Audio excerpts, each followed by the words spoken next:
Good afternoon. Good afternoon, ma'am. Good afternoon, ma'am. Afternoon, ma'am. Afternoon, ma'am. Good afternoon, ma'am. Good afternoon, ma'am. Good afternoon, ma'am. Okay. Good afternoon, ma'am. Good afternoon all. ഞാൻ mute ചെയ്യാണ്. Class start ചെയ്യാനായിട്ട് പോകണം. അപ്പൊ mute ആക്കേണ്ട. എന്തെങ്കിലും last ഞാൻ unmute ചെയ്തിട്ട് എന്തെങ്കിലും doubt ഉണ്ടെങ്കിൽ ക്ലിയർ ചെയ്യാം കേട്ടോ. പിന്നെ ക്ലാസ് എടുക്കുന്ന സമയത്ത് ആ എടുക്കുന്ന ടൈമിൽ തന്നെ ഡൗട്ട് ചോദിക്കണേക്കാളും നല്ലത് ഞാൻ വായിക്കാനൊരു ടൈം തരുമല്ലോ. ആ സമയത്ത് ഡൗട്ട് ചോദിക്കുകയാണെങ്കിൽ റെക്കോർഡ് ക്ലാസ് കാണുന്ന കുട്ടികൾക്ക് അത് കുറച്ചും കൂടി ഹെൽപ്ഫുൾ ആണ്. ഞാൻ എടുക്കുന്ന ടൈമിൽ തന്നെ പെട്ടെന്ന് ഡൗട്ട് ചോദിക്കുമ്പോൾ ഞാൻ അത് ക്ലാരിഫൈ ചെയ്യാനായിട്ട് പോകുമ്പോൾ എനിക്കതൊരു അൺകംഫർട്ടബിൾ ആയിട്ട് കഴിഞ്ഞ ക്ലാസ്സുകളിൽ അങ്ങനെ തോന്നി. അപ്പൊ ഞാൻ എന്ത് ചെയ്യും, ക്ലാസ് എടുത്ത് പോകുമ്പോൾ നമ്മളത് എടുത്ത് പോയിട്ട് നിങ്ങൾക്ക് ഒരു ടൈം തന്നെ ഉണ്ട്. ചിലപ്പോൾ ഒരു പാരഗ്രാഫ് ഒരു പേജും എടുത്ത് കഴിഞ്ഞിട്ട് നിങ്ങൾക്ക് വായിക്കാൻ വേണ്ടിയിട്ട് ടൈം തരാറുണ്ട്. ഞാൻ അങ്ങനെയാണ് ചെയ്യാറ്. അപ്പൊ അങ്ങനെ ടൈം അലോക്കേറ്റ് ചെയ്യുമ്പോൾ ആ ടൈമിൽ നിങ്ങൾക്ക് ഡൗട്ട് ഉള്ളത് ക്ലിയർ ചെയ്യണം കേട്ടോ. ഓക്കെ, നോക്കാം കേട്ടോ. നമ്മള് fifth chapter module 1 fifth chapter ആയ ഡിഫറെന്റ് ഡിപ്പാർട്ട്മെന്റ് ഓഫ് ഹോസ്പിറ്റൽസ് കഴിഞ്ഞ ക്ലാസ്സിൽ ചെറുതായിട്ടൊന്ന് ഇൻട്രൊഡ്യൂസ് ചെയ്ത് വെച്ചിട്ടുണ്ടായിരുന്നു. 3 ഡിപ്പാർട്ട്മെന്റ് ആയിട്ട് ക്ലാസിഫൈ ചെയ്തിട്ടുണ്ട്. Medical department, supportive department, administrative department. അതിൽ വീണ്ടും സബ് ഡിവൈഡ് ചെയ്തിട്ടുണ്ട്. നമുക്ക് ആദ്യം ഇന്ന് നോക്കാനുള്ളത് മെഡിക്കൽ ഡിപ്പാർട്ട്മെന്റ്സ് ആണ്. അപ്പൊ നമ്മളുടെ അടുത്ത പേജിലേക്ക് വരാം. Administrative department, medical department, supportive department. ഡിപ്പാർട്ട്മെന്റ്സിന് എങ്ങനെയാണ് 3 ആയിട്ട് ക്ലാസിഫൈ ചെയ്തിട്ടുണ്ട്. Administrative department, medical department, supportive department. അതില് മെഡിക്കൽ ഡിപ്പാർട്ട്മെന്റ് ആണ് നമ്മൾ ആദ്യം നോക്കാൻ പോകുന്നത്. മെഡിക്കൽ ഡിപ്പാർട്ട്മെന്റിനെ 2 ആയിട്ട് ക്ലാസിഫൈ ചെയ്തിട്ടുണ്ട്. എത്രയായിട്ടാണ് ക്ലാസിഫൈ ചെയ്തിരിക്കുന്നത്? 2 ആയിട്ട് ക്ലാസിഫൈ ചെയ്തിട്ടുണ്ട്. ഫസ്റ്റ് വരുന്ന സർവീസ്, ഫസ്റ്റ് വരുന്ന ഡിപ്പാർട്ട്മെന്റ് ഇൻപേഷ്യന്റ് സർവീസ് അല്ലെങ്കിൽ ഇൻപേഷ്യന്റ് ഡിപ്പാർട്ട്മെന്റ് എന്ന് പറയും. നമ്മുടെ ഹോസ്പിറ്റലിന്റെ അകത്ത് തന്നെ പേഷ്യൻസിന് എന്ത് ചെയ്യും? ഇൻപേഷ്യന്റ് സർവീസ് എന്ന് വെച്ചാൽ അതാണല്ലോ, നമ്മുടെ ഹോസ്പിറ്റലിന്റെ അകത്ത് തന്നെ പേഷ്യൻസിനെ അഡ്മിറ്റ് ചെയ്തിട്ട് ട്രീറ്റ്മെന്റ് പ്രൊവൈഡ് ചെയ്യുന്ന സർവീസിനെയാണ് നമ്മൾ എന്ത് പറയുന്നത്? ഇൻപേഷ്യന്റ് സർവീസ് എന്ന് പറയുന്നത്. ഇപ്പൊ ഇവിടുത്തെ ഡിപ്പാർട്ട്മെന്റിൽ ക്ലാസിഫൈ ചെയ്ത പേഷ്യൻസിന്റെ റൂമുകൾ വരും. അതില് പേഷ്യൻസിനെ നമ്മൾ അഡ്മിറ്റ് ചെയ്തിട്ടുണ്ടാകും. റൂമുകളിലോ അല്ലെങ്കിൽ പേഷ്യൻസിന്റെ വാർഡിലായിരിക്കും നമ്മൾ എന്ത് ചെയ്യണത്? അഡ്മിറ്റ് ചെയ്യണത്. അവർക്ക് വേണ്ടിയിട്ടുള്ള സർവീസുകളാണ് ഫസ്റ്റ് വരുന്നത്. ദെൻ ഇന്റൻസീവ് കെയർ യൂണിറ്റ് നമ്മൾ എപ്പോഴെങ്കിലും കേട്ടിട്ടുണ്ടാവും ICU എന്ന്. നമുക്കൊരു ചാപ്റ്റർ ആയിട്ട് പിന്നെ പഠിക്കാനുള്ള പോർഷൻ ആണ് ഇന്റൻസീവ് കെയർ യൂണിറ്റ്. എന്ന് വെച്ചാൽ അത്ര ക്രിട്ടിക്കൽ ആയിട്ട് എമർജൻസി ആയിട്ടുള്ള പേഷ്യൻസിനെ നമ്മൾ ട്രീറ്റ് ചെയ്യുന്നത് എവിടെയാണ്? ഇന്റൻസീവ് കെയർ യൂണിറ്റിലാണ്. ദെൻ ഓപ്പറേഷൻ യൂണിറ്റ് അല്ലെങ്കിൽ ഓപ്പറേഷൻ തിയേറ്റർ. സാധാരണ രീതിയിൽ എന്തെങ്കിലും ഓപ്പറേഷനോ എന്തെങ്കിലും സർജറിയുടെ ഒക്കെ ഭാഗമായിട്ട് നമ്മൾ പേഷ്യന്റിനെ കുറച്ചു നേരത്തേക്കാണെങ്കിൽ പോലും നമ്മൾ എവിടേക്കാണ് പേഷ്യന്റിനെ മാറ്റാറ്? ഓപ്പറേഷന് വേണ്ടിയിട്ട് പേഷ്യൻസിനെ അഡ്മിറ്റ് ചെയ്ത് എവിടെയാണ്? ഓപ്പറേഷൻ തിയേറ്ററുകളാണ്. ലേബർ റൂം നമ്മൾ ഡെലിവറിക്ക് വേണ്ടി, നോർമൽ ഡെലിവറിക്ക് വേണ്ടിയിട്ട് പേഷ്യൻസിന് നമ്മൾ എങ്ങനെ മാറ്റാറ്? ലേബർ റൂംസിലേക്കാണ്. അതിനിപ്പോ സിസേറിയൻ സെഷൻ ആണെങ്കിലോ, സി സെഷന് വേണ്ടിയിട്ടാണെങ്കിൽ നമ്മൾ പേഷ്യൻസിനെ എങ്ങനെ മാറ്റാം? ഓപ്പറേഷൻ തിയേറ്ററിലേക്കാണ്. മെറ്റേണിറ്റി വാർഡ് എന്ന് വെച്ചിട്ടുണ്ടെങ്കിൽ ഡെലിവറി കഴിഞ്ഞിട്ടുള്ള അമ്മയും കുഞ്ഞും താമസിക്കുന്നത് എവിടെയാണ്? മെറ്റേണിറ്റി വാർഡിലാണ്. ഡെലിവറി കഴിഞ്ഞിട്ടുള്ള അമ്മയ്ക്കും കുഞ്ഞിനും കിട്ടുന്ന പരിചരണങ്ങൾ ഏത് വാർഡിലാണ്? മെറ്റേണിറ്റി വാർഡിലാണ് പേഷ്യന്റ് കിട്ടുന്നത്. അപ്പൊ നമ്മൾ ഇൻപേഷ്യന്റ് സർവീസ് ആണ് പറഞ്ഞത്. ഇപ്പം നമ്മൾ സാധാരണ രീതിയിൽ കുറച്ചും കൂടി പ്രൈവസി ഒക്കെ വേണം എന്നാഗ്രഹിക്കുന്ന പേഷ്യൻസ് ആണെങ്കിൽ പേഷ്യൻസ് എന്താണ് ഓപ്റ്റ് ചെയ്യാം? പേഷ്യന്റ് റൂമുകളാണ് ഓപ്റ്റ് ചെയ്യാറ്, റൂംസ്. അപ്പൊ അവിടത്തേക്കുള്ള പേഷ്യൻസിനുള്ള മെഡിസിൻസ് അവർക്ക് പ്രോപ്പർ ആയിട്ട് അവരെ എന്ത് ചെയ്യണം? നമ്മൾ എന്ത് ചെയ്യണം? ശ്രദ്ധിക്കണം. അങ്ങനത്തെ കാര്യങ്ങളൊക്കെ ഈ ഇൻപേഷ്യന്റ് സർവീസിൽ വരും. ഇനി പേഷ്യന്റ് വാർഡ് ഉണ്ടാവും. പേഷ്യന്റ് വാർഡ് എന്ന് വെച്ചാൽ കോമൺ ആയിട്ട് എല്ലാവരും കൂടെ ഒരുമിച്ച് കോമൺ ആയിട്ടുള്ള അസുഖങ്ങളുള്ളവരൊക്കെ കോമൺ ആയിട്ട് അസുഖമുള്ള ആൾക്കാരൊക്കെ ഒരുമിച്ച് നമ്മൾ ആ ഒരു വാർഡിലായിരിക്കും ട്രീറ്റ്മെന്റ് എടുക്കുന്നത്. ദെൻ പറഞ്ഞത് ഇന്റൻസീവ് കെയർ യൂണിറ്റ് ആണ്, ICU ആണ്. ICU എന്ന് വെച്ചാൽ അത്ര ക്രിട്ടിക്കൽ ആയിട്ടുള്ള പേഷ്യൻസ് ആയിരിക്കും എവിടെ ട്രീറ്റ്മെന്റ് എടുക്കുന്നത്? ICUവിൽ ട്രീറ്റ്മെന്റ് എടുക്കുന്നത്. ദെൻ ഓപ്പറേഷൻ തിയേറ്റർ ആണ്. എന്തെങ്കിലും സർജറിയുടെ ഭാഗമായിട്ട് നമ്മൾ ആ സർജറി നടത്തുന്ന ആ ഒരു പ്ലേസിനെയാണ് നമ്മൾ എന്ത് പറയുന്നത്? Operation theatre. Example caesarean session. Caesarean എവിടെ നടത്താറ്? ഓപ്പറേഷൻ തിയേറ്ററിലാണ് കോമൺലി ചെയ്യാറ്. ഇനി ലേബർ റൂംസ്, നോർമൽ ഡെലിവറി ഒക്കെ സാധാരണ രീതിയിൽ എവിടെയാണ് വരാറ്? ലേബർ റൂംസിലാണ്. മെറ്റേണിറ്റി വാർഡ് നമ്മൾ ഡെലിവറി ഒക്കെ കഴിഞ്ഞ് അമ്മയും കുഞ്ഞും താമസിക്കുന്ന അല്ലെങ്കിൽ അമ്മയും കുഞ്ഞിനെയും മാറ്റുന്ന വാർഡ് എവിടെയാണ്? മെറ്റേണിറ്റി വാർഡാണ്. അവിടെ നമ്മൾ അമ്മയ്ക്ക് കുഞ്ഞിനും തുല്യ പരിചരണമാണ് കൊടുക്കുന്നത്. ഡെലിവറി കഴിഞ്ഞിട്ടുള്ള അമ്മയ്ക്കും അതേപോലെ തന്നെ ഡെലിവറി ആ എന്താ പറയുക നവജാത ശിശു ന്യൂ ബോൺ ബേബിക്കുള്ള എന്താണ് കാര്യങ്ങളാണ് അവിടെ കൊടുക്കുന്നത് മെറ്റേണിറ്റി വാർഡില്. ഓക്കെ, പിന്നെ ഇൻപേഷ്യന്റ് സർവീസുകളാണ് നമ്മൾ ഇപ്പൊ ഡിസ്കസ് ചെയ്തത്. ഔട്ട് പേഷ്യന്റ് സർവീസുകളിലേക്ക് വരാം. ഔട്ട് പേഷ്യന്റ് സർവീസ് എന്ന് പറഞ്ഞിട്ടുണ്ടെങ്കിൽ ജസ്റ്റ് അവരെന്തിനു വേണ്ടിയിട്ടാണ് വന്നത്? ഹോസ്പിറ്റലിലേക്ക് ജസ്റ്റ് ട്രീറ്റ്മെന്റിന്റെ ആവശ്യമായിട്ട് വരും. ഒരു കൺസൾട്ടേഷൻ പർപ്പസിന് വേണ്ടി വന്നത്. കൺസൾട്ടേഷൻ കഴിഞ്ഞ് അവരെന്ത് ചെയ്യും? നമ്മുടെ ഹോസ്പിറ്റലിൽ വിട്ടു പോകും. അന്നത്തെ ദിവസം തന്നെ നമ്മൾ എന്ത് ചെയ്യും? ആ ഹോസ്പിറ്റലിൽ വിട്ടു പോകും. അതിനെയാണ് നമ്മൾ എന്ത് പറയുന്നത്? ഔട്ട് പേഷ്യൻസ് എന്ന് പറയുന്നത്. ഔട്ട് പേഷ്യന്റ് സർവീസ് നോക്കണേക്കാൾ മുമ്പ് ഔട്ട് പേഷ്യന്റ് ഡിപ്പാർട്ട്മെന്റ് കുറച്ച് ഇമ്പോർട്ടൻസ് ആണ് ഞാൻ പറയുന്നത്. ഔട്ട് പേഷ്യൻസിലെ പേഷ്യൻസ് ഓൺലി ഫോർ കൺസൾട്ടേഷന് വേണ്ടി മാത്രമാണ് വരുന്നത്. Not for admission. ഇൻ പേഷ്യന്റിൽ നമ്മുടെ ഹോസ്പിറ്റലിന്റെ അകത്ത് ആ പേഷ്യന്റ് എന്തായിരിക്കും? അഡ്മിഷൻ എടുത്തിട്ടുണ്ടാവും. ഔട്ട് പേഷ്യന്റ് അങ്ങനെ ആയിരിക്കില്ല, അഡ്മിഷൻ എടുത്തിട്ടുണ്ടാവില്ല. നമ്മുടെ പേഷ്യന്റ് എന്തെങ്കിലും അസുഖമായിട്ട് നമ്മുടെ ഹോസ്പിറ്റലിൽ വരും. അവിടുത്തെ കൺസൾട്ടന്റ് ആയിട്ടുള്ള ഡോക്ടറെ കാണും, കൺസൾട്ടേഷൻ എടുക്കും. ദെൻ ആ ഹോസ്പിറ്റലിൽ മെഡിസിൻ വാങ്ങി ഹോസ്പിറ്റലിൽ വിട്ടു പോകും. Patient seek for medical advice. കുറച്ച് മെഡിക്കൽ അഡ്വൈസ് കിട്ടാൻ വേണ്ടിയിട്ടാണ് എന്ത് ചെയ്യുന്നത്?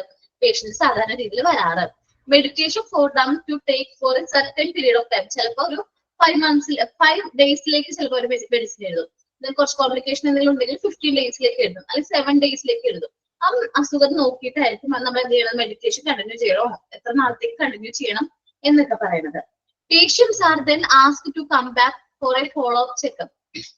സാധാരണ രീതിയിൽ നമ്മൾ പേഷ്യൻസിനോട് പറയാറുണ്ട് ഫോളോ അപ്പ് ചെക്കപ്പ്. 5 ദിവസം കഴിഞ്ഞിട്ട് മാറിയില്ലെങ്കിൽ, അസുഖം മാറിയില്ല എന്നുണ്ടെങ്കിൽ വരണോട്ട എന്ന് പറയാറുണ്ട്. അപ്പൊ ഫോളോ അപ്പ് ചെക്കപ്പിന് വരണം എന്ന് നമ്മൾ അവരോട് എന്ത് ചെയ്യും? പറയാറുണ്ട്. Patient treatment within the hospital last only for a day. ഒരു ദിവസത്തേക്കായിരിക്കും അവർ ട്രീറ്റ്മെന്റിന് വേണ്ടി വരുന്നത്. എവിടെ? ഔട്ട് പേഷ്യൻസിൽ കേട്ടോ. Consultation doctors are usually appointed to handle out patient department. Consultation doctors ആയിരിക്കും. ആ ഒരു പർട്ടിക്കുലർ ടൈമിലേക്കായിരിക്കും ആ എന്താ പറയാ OPD എന്താ പറയാ ഔട്ട് പേഷ്യന്റ് കൺസൾട്ടേഷൻ ഉണ്ടാവാം. അല്ലെങ്കിൽ ഔട്ട് പേഷ്യന്റ് ഡിപ്പാർട്ട്മെന്റ് റൺ ചെയ്യുന്നത് സാധാരണ രീതിയിൽ ഔട്ട് പേഷ്യന്റ് ഡിപ്പാർട്ട്മെന്റ് പറഞ്ഞിട്ട് പറയാൻ വിചാരിച്ചിട്ടാണ്. ഔട്ട് പേഷ്യന്റ് സർവീസ് സാധാരണ രീതിയിൽ ഒരു ദിവസത്തിൽ ഇത്ര അവേഴ്സ് ആയിരിക്കും സാധാരണ രീതിയിൽ ഉണ്ടാവുക. അപ്പൊ നമ്മളിപ്പോ ഹോസ്പിറ്റലിലൊക്കെ പോകുമ്പോൾ ENT ഡോക്ടർ ഉണ്ടോ എന്ന് ചോദിക്കുമ്പോൾ ENT ഡോക്ടർ 4 to 6 o'clock വരെ ഉണ്ടാവും എന്ന് നമ്മളോട് പറയാറുണ്ട്. അതെന്താണ്? ആ പർട്ടിക്കുലർ ടൈമിൽ മാത്രമേ ആ ഡോക്ടർ അവിടെ അവൈലബിൾ ആയിരിക്കുള്ളൂ. അതേപോലെ തന്നെ ആ ഒരു നമ്മുടെ ഔട്ട് പേഷ്യന്റ് ഡിപ്പാർട്ട്മെന്റ് ഹാൻഡിൽ ചെയ്യാൻ വേണ്ടിയിട്ട് ഔട്ട് പേഷ്യന്റ് കൺസൾട്ടേഷൻ ഡോക്ടേഴ്സ് ആയിരിക്കും വരുന്നത്. ആ ഒരു പർട്ടിക്കുലർ ടൈമിലേക്ക് വേണ്ടി മാത്രം വന്ന ഡോക്ടേഴ്സ് ആയിരിക്കും ഔട്ട് പേഷ്യന്റ് ഡിപ്പാർട്ട്മെന്റ് ഹാൻഡിൽ ചെയ്യുന്നത്. അപ്പോൾ ഇനി നമ്മൾ പറയാൻ പോണത് ഈ ഔട്ട് പേഷ്യന്റ് ഡിപ്പാർട്ട്മെന്റുകൾ പ്രൊവൈഡ് ചെയ്യുന്ന സർവീസുകളാണ്. ഔട്ട് പേഷ്യന്റ് ഡിപ്പാർട്ട്മെന്റ് പ്രൊവൈഡ് ചെയ്യുന്ന സർവീസിന് നമ്മൾ എന്ത് പറയും? ഔട്ട് പേഷ്യന്റ് സർവീസ് എന്ന് പറയും. ആദ്യം വന്നത് കാഷ്വാലിറ്റി ആണ്. നമ്മൾ ശ്രദ്ധിച്ചിട്ടുണ്ടോ? കാഷ്വാലിറ്റി എല്ലാ സമയത്തും അവിടെ ആരുണ്ടാവും? ഡോക്ടർ ഉണ്ടാവും. എത്ര emergency and casualty and emergency department എന്നൊക്കെ പറഞ്ഞ് നമ്മൾ എപ്പോഴെങ്കിലും ഹോസ്പിറ്റലൊക്കെ പോയിട്ടുണ്ടെങ്കിൽ ആ ഒരു ബോർഡ് നമ്മൾ എപ്പോഴെങ്കിലും വായിച്ചിട്ടുണ്ടാവും. റെഡ് കളറിൽ ഇങ്ങനെ എഴുതി വെച്ചിട്ടുണ്ടാവും കാഷ്വാലിറ്റി ആൻഡ് എമർജൻസി ഡിപ്പാർട്ട്മെന്റ്. അത്ര ക്രിട്ടിക്കൽ ആയിട്ടുള്ള പേഷ്യൻസിന് നമ്മൾ ട്രീറ്റ്മെന്റ് പ്രൊവൈഡ് ചെയ്യുന്ന പ്ലേസ് ആണ് ഇത് കാഷ്വാലിറ്റി എന്ന് പറയുന്നത്. അത്ര എമർജൻസി ആയിട്ടുള്ള പേഷ്യൻസിനേക്ക് നമ്മൾ അവിടെ എന്ത് ചെയ്യുന്നത്? അഡ്മിറ്റ് ചെയ്യുന്നത്. നെക്സ്റ്റ് കാർഡിയോളജി ആണ്. അടുത്ത ഔട്ട് പേഷ്യന്റ് സർവീസ് ആണ് കാർഡിയോളജി. എന്താണ് കാർഡിയോളജി? ചില ഹാർട്ടായിട്ട് റിലേറ്റ് ചെയ്യുന്ന എന്തെങ്കിലും അസുഖങ്ങളായിട്ട് ട്രീറ്റ്മെന്റ് എടുക്കണം പേഷ്യൻസിനെയാണ് നമ്മൾ എന്ത് പറയുന്നത്? കാർഡിയോളജി ഡിപ്പാർട്ട്മെന്റിൽ. ബ്ലഡ് വെസൽസ് ആയിട്ട് റിലേറ്റ് ചെയ്യുന്ന അസുഖങ്ങൾക്കുള്ള ട്രീറ്റ്മെന്റ് ആണ് ഇവിടെ വരുന്നത് കാർഡിയോളജി ഡിപ്പാർട്ട്മെന്റിൽ വരുന്നത്.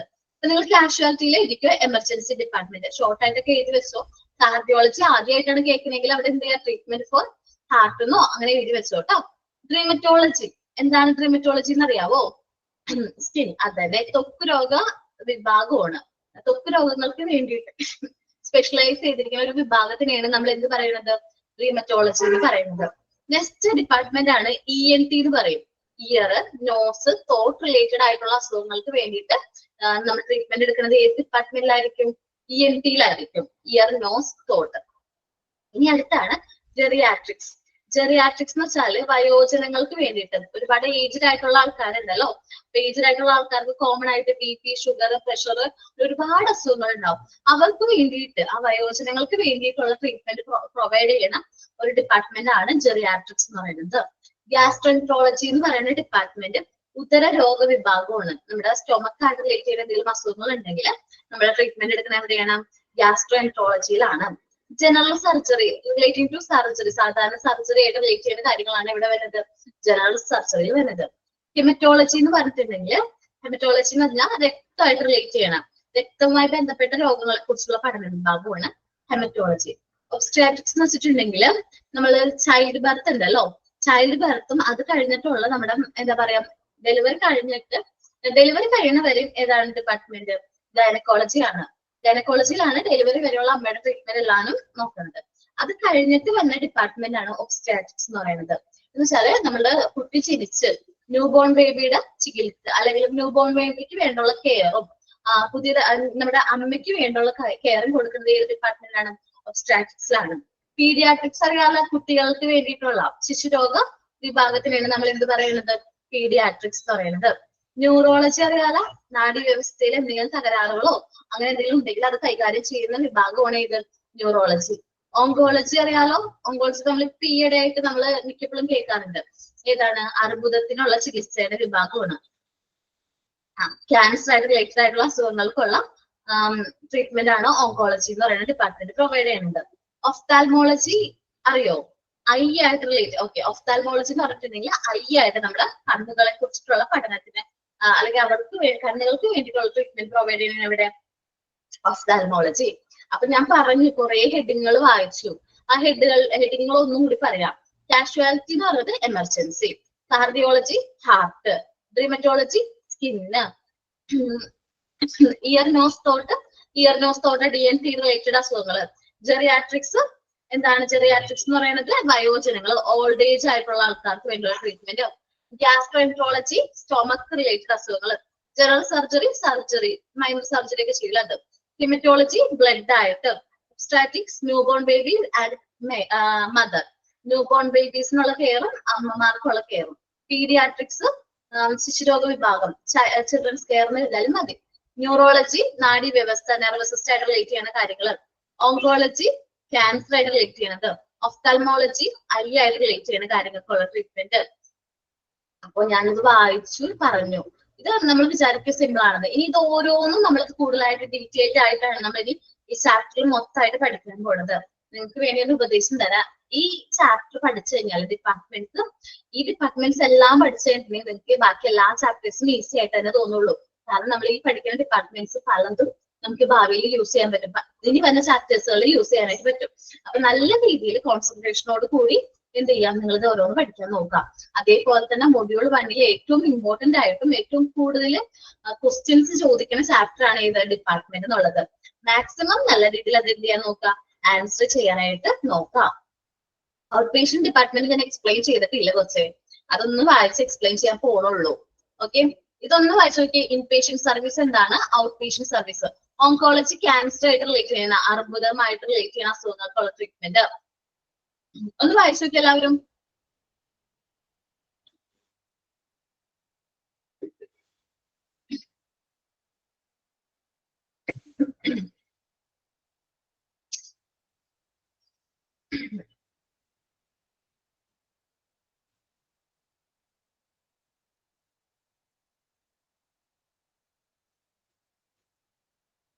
ഓങ്കോളജി എന്ന് വെച്ചിട്ടുണ്ടെങ്കിൽ പല അർബുദങ്ങൾ ഉണ്ടല്ലോ, അതിന് വേണ്ടിയിട്ടുള്ള ചികിത്സയാണ് ഓങ്കോളജി ഡിപ്പാർട്ട്മെന്റ് പ്രൊവൈഡ് ചെയ്യുന്നത്.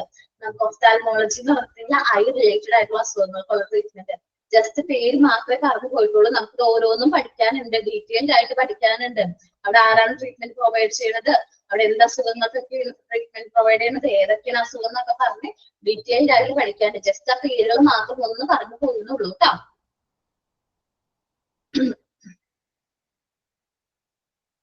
ഇൻ പേഷ്യന്റ് സർവീസ് എന്ന് വെച്ചാൽ നമ്മുടെ ഹോസ്പിറ്റലിന്റെ അകത്ത് പേഷ്യൻസിനെ അഡ്മിറ്റ് ചെയ്തിട്ട് അവർക്ക് പ്രൊവൈഡ് ചെയ്യുന്ന സർവീസുകളാണ് പറഞ്ഞത്. അതിൽ പേഷ്യൻസിന് റൂമുകൾ പ്രൊവൈഡ് ചെയ്യാറുണ്ട്. ചില പേഷ്യൻസിന് വാർഡായിരിക്കും പ്രൊവൈഡ് ചെയ്യുന്നത്, ചിലവര് ഇന്റൻസീവ് കെയർ യൂണിറ്റിലായിരിക്കും, ICUലായിരിക്കും നമ്മൾ ട്രീറ്റ്മെന്റ് പ്രൊവൈഡ് ചെയ്യുന്നത്.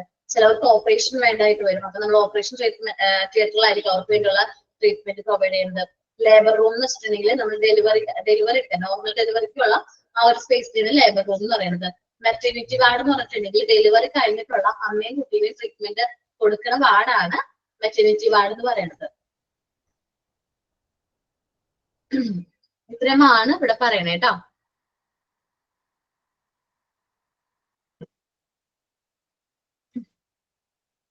ഓക്കെ, നമ്മൾ ഇനി നെക്സ്റ്റ് ഡിപ്പാർട്ട്മെന്റ്, നമ്മുടെ മെഡിക്കൽ ഡിപ്പാർട്ട്മെന്റ് ആദ്യത്തെ ഡിപ്പാർട്ട്മെന്റ് ആയ ഏതാണ് ഔട്ട് പേഷ്യന്റ് ഡിപ്പാർട്ട്മെന്റിലേക്കാണ് വരുന്നത്. ഞാൻ ജസ്റ്റ് ഒന്ന് സൂചിപ്പിച്ച് പോയിട്ടുണ്ടായിരുന്നു ഔട്ട് പേഷ്യന്റ് ഡിപ്പാർട്ട്മെന്റ് എന്താണെന്നുള്ളത്.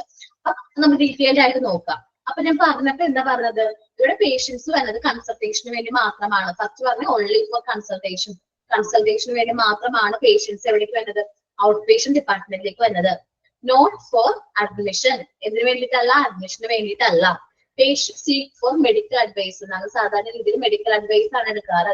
ഔട്ട് പേഷ്യന്റ് ഡിപ്പാർട്ട്മെന്റിൽ കൺസൾട്ടേഷൻ ഡോക്ടേഴ്സിനെ പോയി കണ്ട് നമുക്ക് എന്താണോ അസുഖം അത് പറഞ്ഞ് നമ്മൾ അവരുടെ അഡ്വൈസ് എടുക്കും. അവരിപ്പോ മെഡിസിൻ നമുക്ക് പ്രിസ്ക്രൈബ് ചെയ്യുകയാണെങ്കിൽ ആ മെഡിസിൻ കുറച്ച് കാലയളവിലേക്ക് നമ്മൾ കണ്ടിന്യൂ ചെയ്യും. then അസുഖം മാറിക്കഴിഞ്ഞാൽ നമ്മളത് വിടും. നമ്മുടെ ഒരു ദിവസത്തിനുള്ളിൽ നമ്മൾ ആ ഒരു ഹോസ്പിറ്റൽ വിട്ട ട്രീറ്റ്മെന്റ് വിട്ട് നമ്മൾ പുറത്തേക്ക് പോരും. ഒരു ദിവസം അഡ്മിഷൻ അല്ല, അഡ്മിഷൻ എടുക്കില്ല അവിടെ. Patients seek for medical advice seek ചെയ്യും. Meditation for them to take for a certain period of time, ഒരു ചെറിയ കാലയളവിലേക്കായിരിക്കും മെഡിറ്റേഷൻ എടുക്കുന്നത്. സാധാരണ രീതിയിൽ ചിലപ്പോൾ 5 days ആവാം, 7 days ആകും. അത് കഴിയുമ്പോൾ ഡോക്ടർ നമ്മളോട് സാധാരണ പറയാറുണ്ട്, നിങ്ങൾ ഫോളോ അപ്പ് ചെക്കപ്പിന് വരണം, 5 ദിവസം കഴിഞ്ഞിട്ട് മാറിയില്ലെങ്കിൽ വരണം എന്നൊക്കെ നമ്മളോട് പറയാറുണ്ട്. അതെന്താണ്, ഫോളോ അപ്പ് ചെക്കപ്പ് ആണ്. The patient treatment with in the hospital last only for a day, ഒരു ദിവസത്തിനുള്ളിൽ അവർ ട്രീറ്റ്മെന്റ് എടുത്ത് ഹോസ്പിറ്റലിൽ വിട്ട് പോയിട്ടുണ്ടാവും. ആര്, ഔട്ട് പേഷ്യന്റ് കേട്ടോ. മെഡിറ്റേഷൻ എന്ന് വെച്ചിട്ടുണ്ടെങ്കിൽ നമ്മൾ മരുന്ന് കഴിക്കുക എന്നുള്ള മീനിങ് ആണ് കേട്ടോ. മെഡിസിൻസ് ഇൻടേക്ക് ചെയ്യാം, മെഡിക്കേഷൻ. ഓക്കെ, പേഷ്യൻസ് എന്താണ് ട്രീറ്റ്മെന്റ് എടുത്ത് ഒരു ദിവസത്തിനുള്ളിൽ നമ്മുടെ ഹോസ്പിറ്റലിൽ വിട്ടു പോയിട്ടുണ്ടാവും. Out patient department run for a specific time during the day, ഒരു ദിവസം ഇത്ര ടൈമിൽ ഇത്ര അവേഴ്സ് ആയിരിക്കും ഔട്ട് പേഷ്യന്റ് ഡിപ്പാർട്ട്മെന്റ് റൺ ചെയ്യുന്നത്. ചിലപ്പോൾ മോർണിംഗ് 10 to 12 എന്നാവും, അല്ലെങ്കിൽ ഈവനിങ് 4 to 6 എന്നോ, അങ്ങനെ പർട്ടിക്കുലർ ടൈം പീരീഡ് പറഞ്ഞിട്ടുണ്ടാവും. ആർക്ക്, ഔട്ട് പേഷ്യന്റ് ഡിപ്പാർട്ട്മെന്റ് റൺ ചെയ്യുന്ന ടൈം പറഞ്ഞിട്ടാവും. ആ ടൈമിൽ മാത്രമേ ഈ ഡോക്ടർ അവിടെ അവൈലബിൾ ആയിരിക്കുള്ളൂ. സാധാരണ രീതിയിൽ കൺസൾട്ടേഷൻ ഡോക്ടേഴ്സ് ആണ് ഔട്ട് പേഷ്യന്റ് ഡിപ്പാർട്ട്മെന്റ് കൈകാര്യം ചെയ്യുന്നത്. അവർ കൺസൾട്ടേഷന് വേണ്ടി മാത്രമാണ് ഹോസ്പിറ്റലിലേക്ക് വരാം. കൺസൾട്ടേഷൻ കഴിയും അവർ എന്ത് ചെയ്യും, ഹോസ്പിറ്റലിൽ ലീവ് ചെയ്യും. നമുക്ക് നോക്കാം, ടെസ്റ്റിലേക്ക് വരാം, എന്താണ് ഔട്ട് പേഷ്യന്റ് ഡിപ്പാർട്ട്മെന്റ് എന്ന് നോക്കാം. In this department the people comes to the hospital only for a consultation and not for admission. നമ്മുടെ പേഷ്യൻസ് ഹോസ്പിറ്റലിലേക്ക് വരുന്നത് കൺസൾട്ടേഷന് വേണ്ടി മാത്രമാണ്, നോട്ട് ഫോർ അഡ്മിഷൻ. അഡ്മിഷന് വേണ്ടിയിട്ട് എല്ലാവരും നമ്മുടെ ഹോസ്പിറ്റലിൽ സ്റ്റേ ചെയ്യില്ല. The patient seek medical advice from a medication for them to take for a certain period of time. സാധാരണ രീതിയിൽ പേഷ്യൻസ് എന്ത് മെഡിക്കൽ അഡ്വൈസ് എടുക്കുകയും കുറച്ച് കാലയളവിലേക്ക് ആ മെഡിക്കേഷൻ റെഗുലർ ആയിട്ട് എടുക്കുകയും ചെയ്യും. ഒരു സർട്ടൻ പീരീഡ് ഓഫ് ടൈമിലേക്ക് ആ മെഡിക്കേഷൻ കണ്ടിന്യൂ ചെയ്യും, ആ മെഡിസിൻസ് കണ്ടിന്യൂ ചെയ്യും. The patients are then asked to come back for follow up. സാധാരണ രീതിയിൽ പേഷ്യൻസിനോട് മെഡിസിൻസ് കഴിച്ച് നമുക്ക് മാറിയില്ലെങ്കിൽ, ഈ അസുഖം മാറിയില്ലെങ്കിൽ എന്ത് ചെയ്യാം, ഒന്നുകൂടി വരണം എന്ന് പറയാറുണ്ട്. ഫോളോ അപ്പ് ചെക്കപ്പിന് വരണം എന്ന് നിർദ്ദേശിക്കാറുണ്ട്. Patients treatment within the boundaries of the hospital last only for a day. നമ്മുടെ പേഷ്യൻസിന്റെ ട്രീറ്റ്മെന്റ് ഒരു ദിവസത്തിൽ കൂടുതൽ ഹോസ്പിറ്റലിൽ ഉണ്ടാവില്ല. ഏതില്, ഔട്ട് പേഷ്യന്റ് ഡിപ്പാർട്ട്മെന്റ് ആണെങ്കിൽ. Out patient department run for a specific time during the day. എല്ലാ ദിവസവും ഒരു സ്പെസിഫിക് ടൈം ഫിക്സ് ചെയ്തിട്ടുണ്ടാവും. ആ ടൈമിൽ മാത്രമായിരിക്കും ഔട്ട് പേഷ്യന്റ് ഡിപ്പാർട്ട്മെന്റുകൾ എന്ത് ചെയ്യാറ്, റൺ ചെയ്യാറ്. Consultation doctors are usually appointed to handle outpatient department. Consultation doctors ആയിരിക്കും സാധാരണ രീതിയിൽ ഔട്ട്പേഷ്യന്റ് ഡിപ്പാർട്ട്മെന്റ് ഹാൻഡിൽ ചെയ്യുന്നത്. അപ്പൊ ഈ കൺസൾട്ടേഷൻ ഡോക്ടേഴ്സ് ഈ പറഞ്ഞ ടൈമിൽ മാത്രമേ നമ്മുടെ ഹോസ്പിറ്റലിൽ അവൈലബിൾ ആയിട്ടുണ്ടാവുള്ളൂ. ഓക്കെ, ഒന്ന് ഔട്ട്പേഷ്യന്റ് ഡിപ്പാർട്ട്മെന്റ് എല്ലാവരും ഒന്ന് വായിച്ചേ, എല്ലാവരും ഒന്ന് വായിച്ചു നോക്കിയ ഔട്ട്പേഷ്യന്റ് ഡിപ്പാർട്ട്മെന്റ്.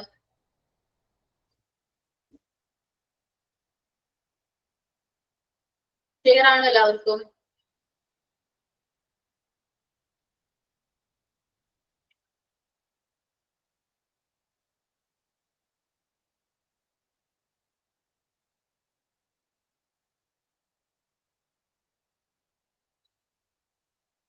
ഓക്കെ,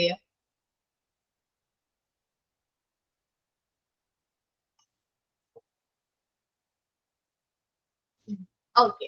ഇനി നെക്സ്റ്റ് ഡിപ്പാർട്ട്മെന്റ് ആണ്, ടെസ്റ്റിലേക്ക് നോക്കേണ്ട നെക്സ്റ്റ് ഡിപ്പാർട്ട്മെന്റ് ഞാൻ പറയാം. കാഷ്വാലിറ്റി ആൻഡ് എമർജൻസി ഡിപ്പാർട്ട്മെന്റ് എന്നാണ് നെക്സ്റ്റ് ഡിപ്പാർട്ട്മെന്റിന്റെ പേര്. എന്താണ് പേര്? Casualty and emergency department. ഈ കാഷ്വാലിറ്റി ആൻഡ് എമർജൻസി ഡിപ്പാർട്ട്മെന്റിന് വേറൊരു പേരും കൂടി ഉണ്ട്. എന്താണ്? Accident and emergency department.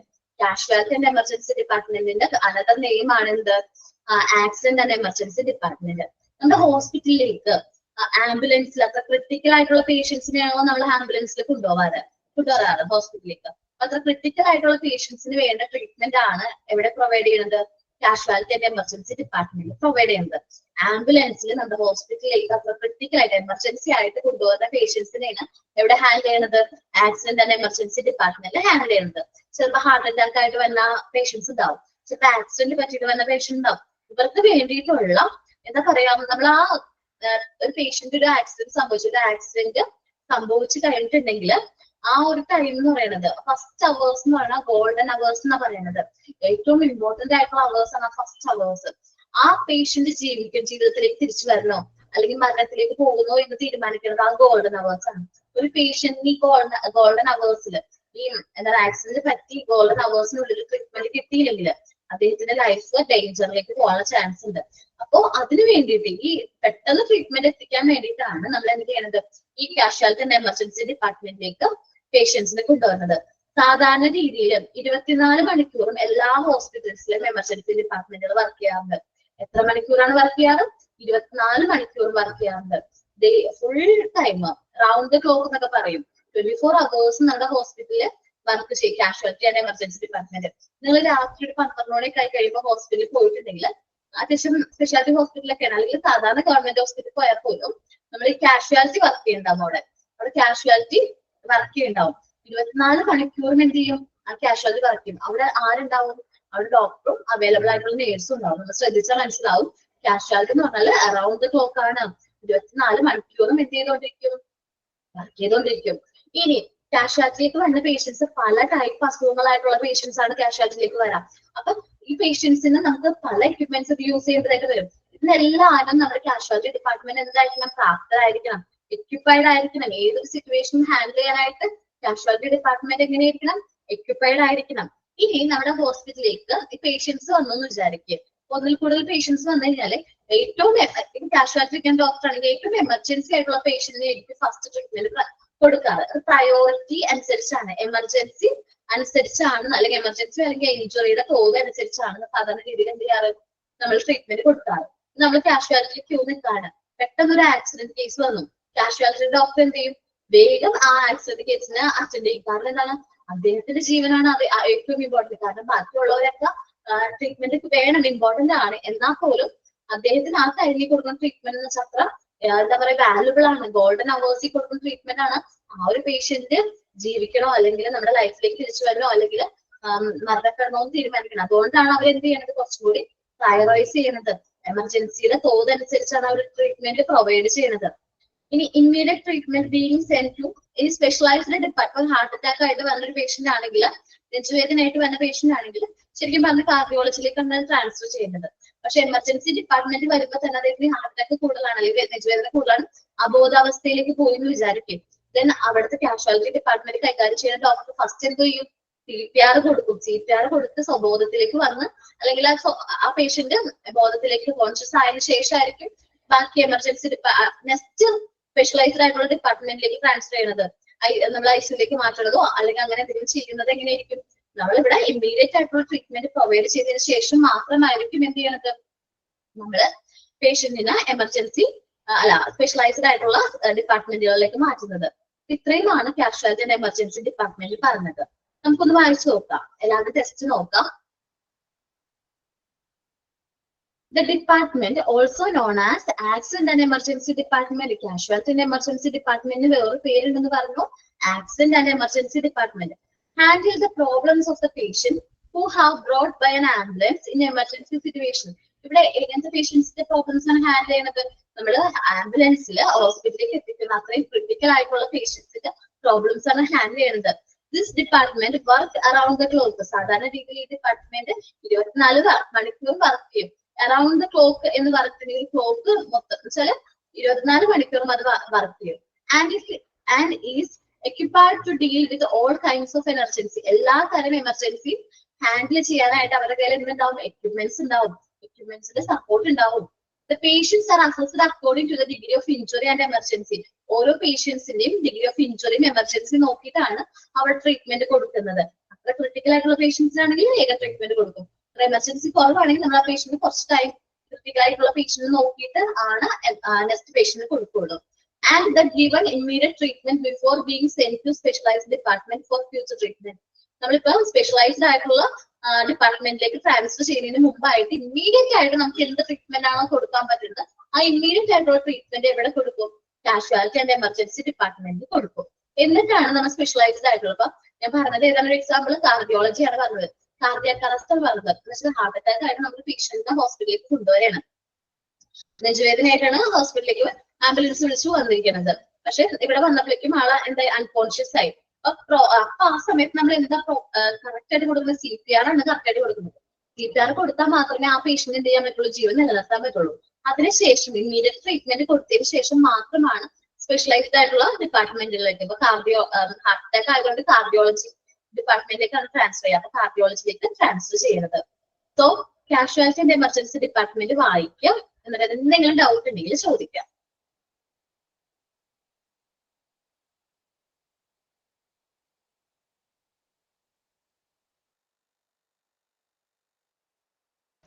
വായിക്കട്ടെ, എല്ലാവരും വായിക്കണം കേട്ടോ.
സ്പെഷ്യലൈസ്ഡ് ഡിപ്പാർട്ട്മെന്റ് എന്ന് പറയുമ്പോൾ ഇപ്പൊ ആ അസുഖമായിട്ട് റിലേറ്റ് ചെയ്യുന്ന ട്രീറ്റ്മെന്റ് കൊടുക്കുന്ന സ്പെഷ്യലൈസ്ഡ് ആയിട്ടുള്ള ഡിപ്പാർട്ട്മെന്റ് ഉണ്ടാവും. നമ്മൾ പറഞ്ഞപ്പോ ഹാർട്ടിന്റെ നെഞ്ചുവേദനയായിട്ട് പേഷ്യന്റ് ഹോസ്പിറ്റലിലേക്ക് വരികയാണെങ്കിൽ ഹാർട്ട് റിലേറ്റഡ് അസുഖമാണല്ലോ, അത് സ്പെഷ്യലൈസ് ചെയ്യുന്ന ഡിപ്പാർട്ട്മെന്റ് ആണ് കാർഡിയോളജി.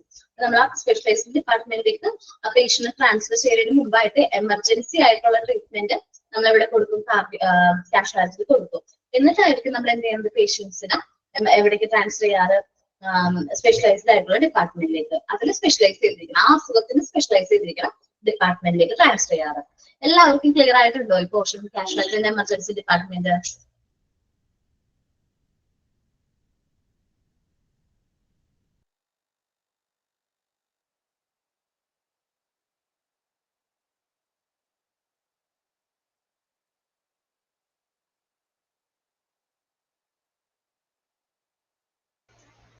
ഓക്കെ, ഇനി നമ്മൾ നോക്കാൻ പോകുന്ന തേർഡ് ഡിപ്പാർട്ട്മെന്റ് ആണ് കാർഡിയോളജി.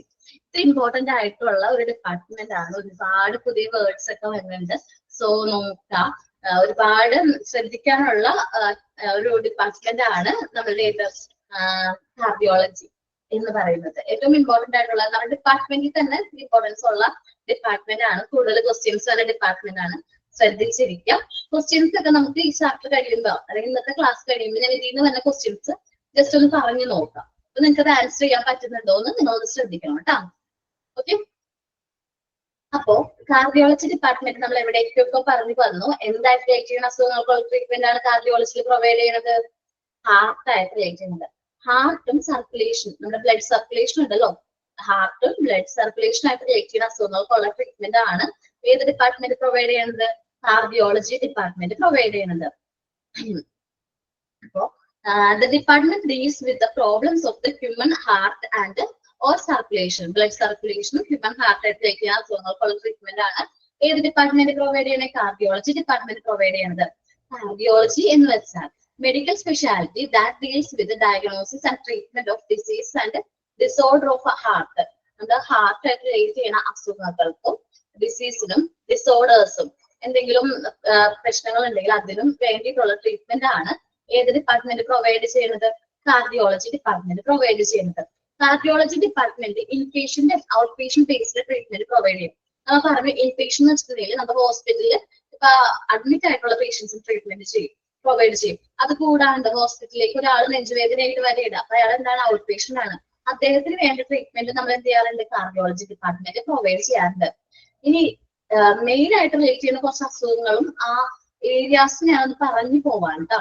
എന്താണ് ഈ കാർഡിയോളജി ഡിപ്പാർട്ട്മെന്റ് ഡീൽ ചെയ്യണം കുറച്ച് അസുഖങ്ങളും ആ ഏരിയാസ് ഒക്കെ ഒന്ന് ഞാൻ പറഞ്ഞു പോവുകയാണ്. നിങ്ങൾ എന്ത് ചെയ്യുക, ഒന്ന് ശ്രദ്ധിച്ചിരിക്കുക. അത് പിന്നെ നമ്മൾ വായിക്കുമ്പോൾ കുറച്ചുകൂടി ക്ലിയർ ആവും. പുതിയ വേർഡുകളാണ് ഞാൻ ഈ പറയാൻ പോകുന്നത്. അപ്പൊ ഒന്ന് ശ്രദ്ധിച്ചിരിക്കുക. കുറച്ച് ടൈം എടുത്തൊന്ന് ശ്രദ്ധിച്ചിരുന്നെങ്കിൽ നമുക്ക് ആ കാര്യ പോർഷൻ നമുക്ക് എന്ത് ചെയ്യാൻ പറ്റും, മനസ്സിലാക്കാനായിട്ട് പറ്റും.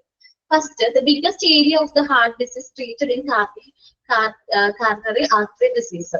കാർണറി ആർട്ടറി ഡിസീസ് ആയിട്ട് റിലേറ്റ് ചെയ്യുന്ന അസുഖങ്ങൾക്കുള്ള ട്രീറ്റ്മെന്റ് ആണ് എവിടെ പ്രൊവൈഡ് ചെയ്യുന്നത്, കോർണറി ആർട്ടറി ഡിസീസ് ആയിട്ട് റിലേറ്റ് ചെയ്യുന്ന അസുഖങ്ങൾക്കുള്ള ട്രീറ്റ്മെന്റ് ആണ് എവിടെ പ്രൊവൈഡ് ചെയ്യുന്നത്, നമ്മള് എന്താ പറയാ എവിടെയാണ്, കാർഡിയോളജിയിൽ പ്രൊവൈഡ് ചെയ്യുന്നത്. അതിൽ ഒരുപാട് അസുഖങ്ങൾ പറയുന്നുണ്ട്. ആൻജിനിയോപ്ലാസ്റ്റി, അതേപോലെ ബൈപ്പാസ് സർജറി, അതേപോലെ coronary artery bypass grafting, cardiovascular surgery, ഇങ്ങനെ ഒരുപാട് അസുഖങ്ങളെ കുറിച്ച് നമ്മൾ ഇവിടെ പറഞ്ഞു പോകുന്നുണ്ട്. അപ്പൊ നമുക്ക് ടെസ്റ്റിലേക്ക് നോക്കാം, ഇല്ലെങ്കിൽ നിങ്ങൾക്ക് ഒരു കണ്ടിന്യൂഷൻ കിട്ടില്ല. അതുകൊണ്ടാണ് ഞാൻ രണ്ടും കൂടി കമ്പയർ ചെയ്ത് പറഞ്ഞു തരാം കേട്ടോ. ഓരോ അസുഖങ്ങളെ കുറിച്ച് പറയുമ്പോൾ അത് ഞാൻ ഇവിടെ മീനിങ് എന്താണെന്നുള്ളത് പറഞ്ഞുതരാം.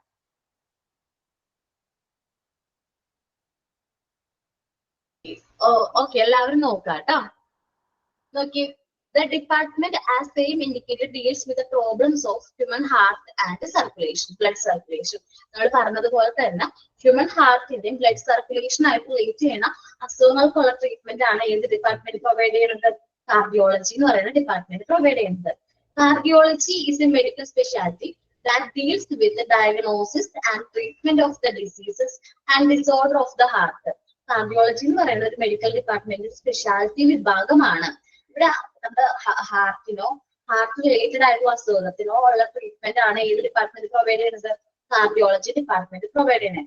It treats the people both on inpatient and out patient base. ഇവിടെ ഇൻപേഷ്യന്റ് ഔട്ട് പേഷ്യന്റ് ബേസിൽ നമ്മൾ എന്ത് കൊടുക്കേണ്ടത്, ട്രീറ്റ്മെന്റ് പ്രൊവൈഡ് ചെയ്യുന്നത്.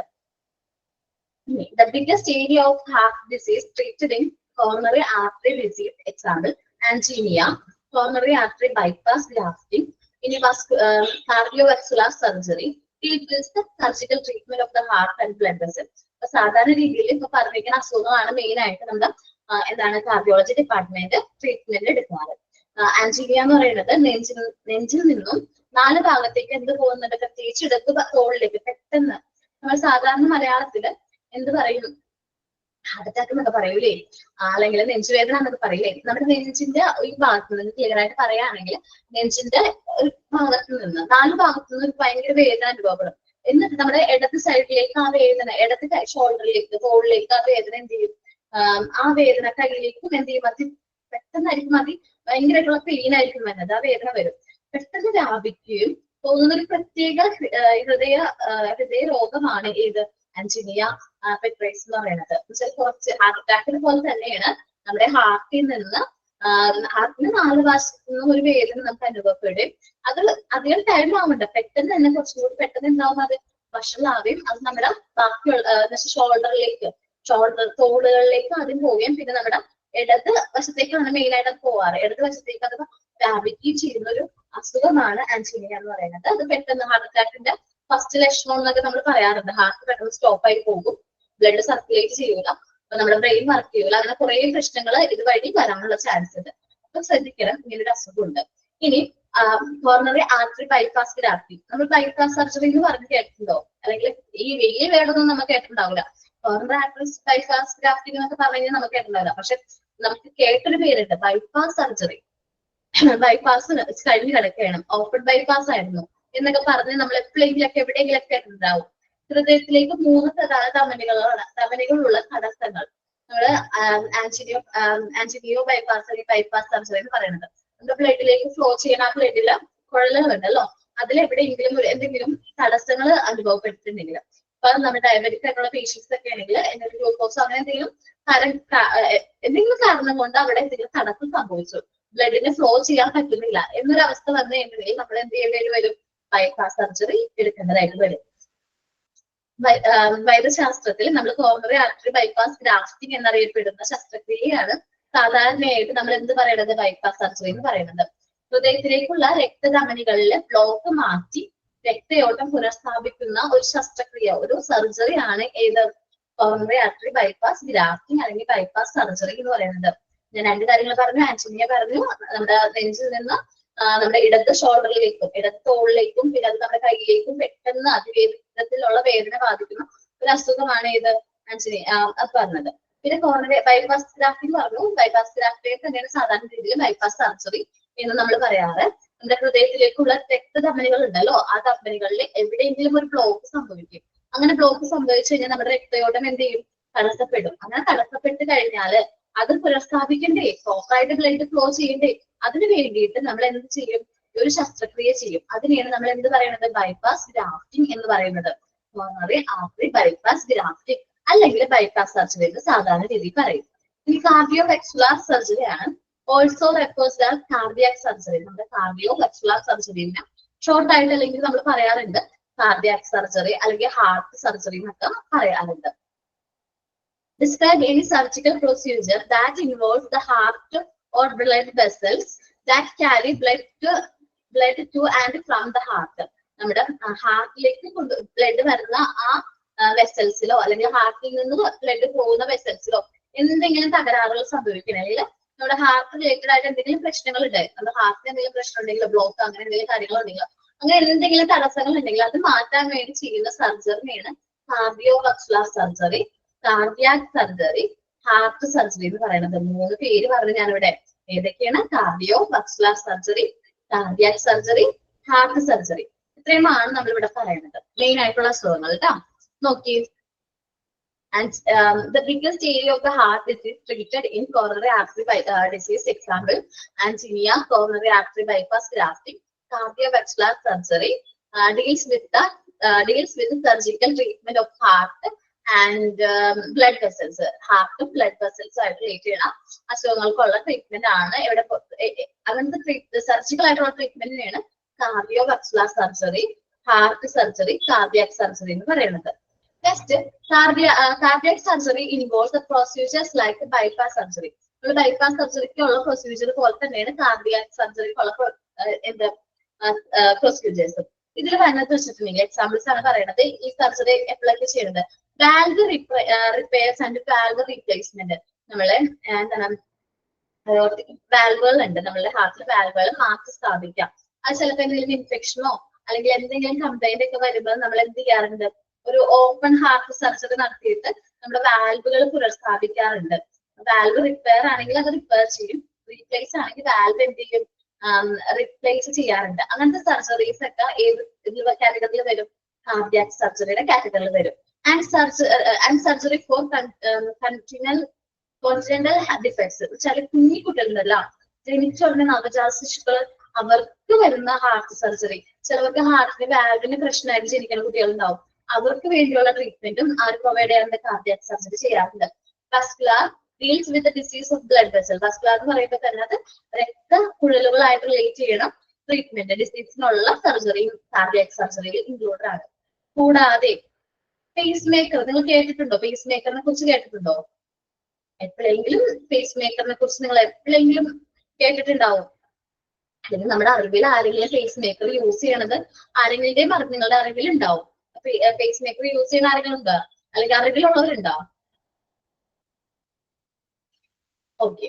അപ്പൊ പേസ് മേക്കർ യൂസ് ചെയ്യണ എന്തിനു വേണ്ടിയിട്ടാന്ന് വെച്ചിട്ടുണ്ടെങ്കിൽ ഹൃദയത്തിന്റെ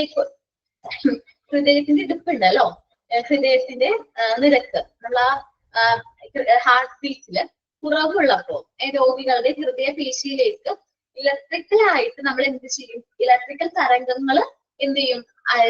തരംഗങ്ങൾ അയച്ച് കൃത്രിമമായിട്ട് ഹൃദയമിടിപ്പ് നിലനിർത്തുന്നതിന് വേണ്ടി യൂസ് ചെയ്യുന്ന ഒരു ഉപകരണമാണ്. ഏറ്റവും വളരെ ചെറിയൊരു ഉപകരണമാണ് എന്ത്? പേസ് മേക്കർ എന്ന് പറയുന്നത്. ഈ ഉപകരണത്തിന് ഏറ്റവും ചെറിയ ഗ്രാമാണുള്ളത്. 25 മുതൽ 35 ഗ്രാമേ ഇതിനുണ്ടാവുള്ളൂ. വെയിറ്റ് എന്ന് പറയുന്നത് ചെറിയൊരു ഒരു എന്താ പറയുക ഉപകരണമാണ് ഇത് പേസ് മേക്കർ എന്ന് പറയുന്നത്.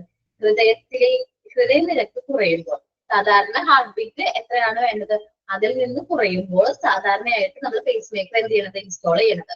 അപ്പൊ പേസ് മേക്കർ എന്താ ചെയ്യണമെന്ന് വെച്ചിട്ടുണ്ടെങ്കിൽ നമ്മുടെ ഹാർട്ട് ബീറ്റ് കുറഞ്ഞു എന്ന് പേസ് മേക്കർക്ക് മനസ്സിലാവും. അത് റെക്കോർഡ് ചെയ്യുന്നുണ്ട്. അപ്പൊ പേസ് മേക്കറിന് മനസ്സിലായി ഹാർട്ട് ബീറ്റ് കുറവാണ്. അപ്പൊ എന്ത് ചെയ്യും, ഇലക്ട്രിക്കൽ ആയിട്ടുള്ള തരംഗങ്ങൾ അയച്ചിരിക്കും. ഇങ്ങനെ ഹാർട്ടിലേക്ക് ഇലക്ട്രിക്കൽ ആയിട്ടുള്ള തരംഗങ്ങൾ അയച്ചിട്ട് ഹാർട്ടിനെ വീണ്ടും കൃത്രിമമായിട്ട് എന്ത് ചെയ്യും, ഹൃദയമിടിപ്പ് നിലനിർത്തിക്കും. അതിനു വേണ്ടി ഉപയോഗിക്കുന്ന ഒരു ഉപകരണത്തിനാണ് നമ്മൾ എന്ത് പറയുന്നത്, പേസ് മേക്കർ എന്ന് പറയുന്നത്. അപ്പൊ ഇങ്ങനെ നിലനിർത്തുന്നതുകൊണ്ട് തന്നെ വേറെ പ്രശ്നങ്ങളൊന്നുമില്ല. ഹാർട്ട് ബീറ്റ് നോർമൽ ആണെങ്കിൽ അത് പേസ് മേക്കർ വർക്ക് ഒന്നും ചെയ്യില്ല. ഹാർട്ട് ബീറ്റ് കുറഞ്ഞാൽ മാത്രമേ ഈ പേസ് മേക്കർ എന്ത് ചെയ്യുള്ളൂ, ഈ ഇലക്ട്രിക്കൽ ആയിട്ടുള്ള തരംഗങ്ങൾ അയച്ച് അത് വീണ്ടും എന്ത് ചെയ്യുള്ളൂ, നോർമൽ ആക്കുള്ളൂ നമ്മുടെ ഹാർട്ടിന്. മിനിറ്റിൽ സാധാരണയായി 60 മുതൽ 100 വരെയാണ് ഹൃദയമിടിപ്പ് സാധാരണയായിട്ട് 72 ബീറ്റ്സ് ആണ്. അതിൽ നമ്മളിപ്പോ 60 to 70 ഹാർട്ട് ബീറ്റ് വന്നെന്ന് വെച്ചാൽ വലിയ കുഴപ്പമൊന്നുമില്ല, അതൊക്കെ നോർമൽ ആണ് സാധാരണ നിരക്ക്. എന്നാൽ ഹൃദയമിടിപ്പിന്റെ നിരക്ക് മിനിറ്റ് 40 താഴെയാണെങ്കിൽ അപ്പൊ അവിടെ മിസ് വന്നു, നമ്മുടെ ഹാർട്ട് ബീറ്റ് 40 താഴെ വന്നു. സോ നമ്മൾ അങ്ങനെ വന്നു കഴിഞ്ഞാൽ പെട്ടെന്ന് നമുക്ക് ഹാർട്ട് അറ്റാക്ക് വരും. അപ്പൊ നമ്മൾ എന്താ ചെയ്യണമെന്ന് വെച്ചിട്ടുണ്ടെങ്കിൽ പെട്ടെന്ന് ഹാർട്ട് അറ്റാക്ക് പോകുന്ന പേഷ്യൻസിന് ഈ ഹൃദയമിടിപ്പിന്റെ നിരക്ക് കുറഞ്ഞു പോകണമെന്ന് കണ്ടുപിടിച്ച് കഴിഞ്ഞാൽ നമ്മൾ എന്ത് ചെയ്യും, പേസ് മേക്കർ ഇൻസ്റ്റാൾ ചെയ്യും. അപ്പൊ ഹൃദയത്തിലേക്കുള്ള ഉത്തേജിപ്പിക്കുന്നതിന് പുറമെ പേസ് മേക്കർ ഹൃദയമിടിപ്പിന് സാധാരണ ഗതിയിലേക്ക് എന്ത് ചെയ്യും, തിരിച്ചു കൊണ്ടുവരാനും കഴിയും. സാധാരണ ഇലക്ട്രിക് തരംഗങ്ങൾ അയച്ചിട്ട് നമ്മൾ എന്ത് ചെയ്യും, നമ്മൾ ഹാർട്ട് ബീറ്റ് നിലനിർത്താൻ നോക്കും ഈ പേസ് മേക്കർ. അത് കൂടാണ്ട് നമ്മൾ എന്ത് ചെയ്യും, തിരിച്ച് പഴയ ആ ഒരു നോർമൽ റേറ്റിലേക്ക്, നോർമൽ 72 ബീറ്റ്സ് പെർ മിനിറ്റ്സ് അല്ലെങ്കിൽ 60 to 100 ആ ഒരു ലെവലിലേക്ക് തിരിച്ചെത്തിക്കുക. 60ലേക്കെങ്കിലും എത്തിക്കാനായിട്ട് ആദ്യം ഹെൽപ്പ് ചെയ്യും, പേസ് മേക്കർ ഹെൽപ്പ് ചെയ്യും. ഓക്കെ, അപ്പൊ പേസ് മേക്കർ ഇംപ്ലിമെന്റേഷൻ പറഞ്ഞു, എപ്പോഴാണ് ചെയ്യണേന്ന് പറഞ്ഞു. പിന്നെ treatments, implementation and treatment four myocardial infections എന്ന് വെച്ചിട്ടുണ്ടെങ്കിൽ നമ്മുടെ ഹൃദയപേശികളിലേക്ക് ആവശ്യത്തിന് രക്തവും വെള്ളവും എത്തിയില്ലാന്ന് വിചാരിക്കും. ഹൃദയത്തിലേക്ക് എന്തില്ല, പ്രോപ്പർ ആയിട്ട് വാട്ടറും ബ്ലഡും എത്തിയില്ലെങ്കിൽ, കാരണം നമ്മുടെ ഹൃദയപേശികൾ നശിച്ചു പോകുന്ന ഒരു അവസ്ഥയാണ് മയോകാർഡിയൽ ഇൻഫെക്ഷൻ എന്ന് പറയുന്നത്. ഇൻഫെക്ഷൻ ആണ്. അപ്പൊ അത് വെച്ചാൽ നമ്മുടെ ഹൃദയത്തിലേക്ക് പ്രോപ്പർ ആയിട്ട് വെള്ളവും എന്തും എത്തിയില്ല, രക്തവും എത്താത്തൊരു അവസ്ഥയാണ് മയോകാർഡിയൽ ഇൻഫെക്ഷൻ എന്ന് പറയുന്നത്. ഇതിനുള്ള ട്രീറ്റ്മെന്റ്സും നമ്മൾ എവിടെ പ്രൊവൈഡ് ചെയ്യാറുണ്ട്, കാർഡിയോളജി ഡിപ്പാർട്ട്മെന്റിൽ പ്രൊവൈഡ് ചെയ്യാറുണ്ട്. നമ്മൾ കാർഡിയോളജി ഡിപ്പാർട്ട്മെന്റ് എടുത്തു ഒത്തിരി വലുതാണെന്ന് എനിക്കറിയാം, ഇതെല്ലാം ശ്രദ്ധയോടുകൂടി ശ്രദ്ധിക്കേണ്ട ഒരു പോർഷൻ ആണ്. അപ്പൊ cardiology department it's both for inpatient and out patient ബേസിൽ ഉള്ളൊരു ഡൗട്ട് ചോദിച്ചത് എന്താ വെച്ചാല്, ഇപ്പൊ നമ്മുടെ ഹോസ്പിറ്റലിൽ നെഞ്ചുവേദനയായിട്ട് അഡ്മിറ്റ് ചെയ്ത പേഷ്യൻസിന് കാർഡിയോളജി ഡിപ്പാർട്ട്മെന്റ് ട്രീറ്റ്മെന്റ് പ്രൊവൈഡ് ചെയ്യും. പെട്ടെന്ന് നെഞ്ചുവേദനയായിട്ട് പേഷ്യന്റിനെ ഹോസ്പിറ്റലിലേക്ക് എത്തിച്ചു. അദ്ദേഹം നമ്മളെ സംബന്ധിച്ച് എന്താണ്, ഔട്ട് പേഷ്യന്റ് ആണ്, പുറത്തുനിന്ന് വന്നൊരു പേഷ്യന്റ് ആണ്. ആ പേഷ്യന്റിന് നമ്മൾ എന്തെങ്കിലും ട്രീറ്റ്മെന്റ് പ്രൊവൈഡ് ചെയ്യും. ഇൻ പേഷ്യൻസിന് കൊടുക്കുന്ന ട്രീറ്റ്മെന്റ് ഔട്ട് പേഷ്യൻസിന് കൊടുക്കും. ഇത്ര ഉള്ളൂടാ, സിമ്പിൾ ആണ്. ഒന്ന് വായിച്ചു നോക്കി, കാർഡിയോളജി ഡിപ്പാർട്ട്മെന്റ് ഒന്ന് വായിച്ചു നോക്കി.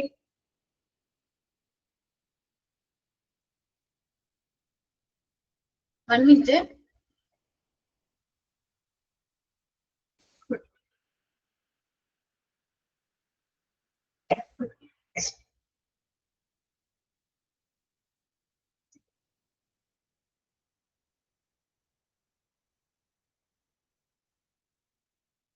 ഓക്കെ ഏട്ടാ, കാർഡിയോളജി ഡിപ്പാർട്ട്മെന്റ് ഒന്ന് വായിച്ചു നോക്കട്ടെ എല്ലാവരും.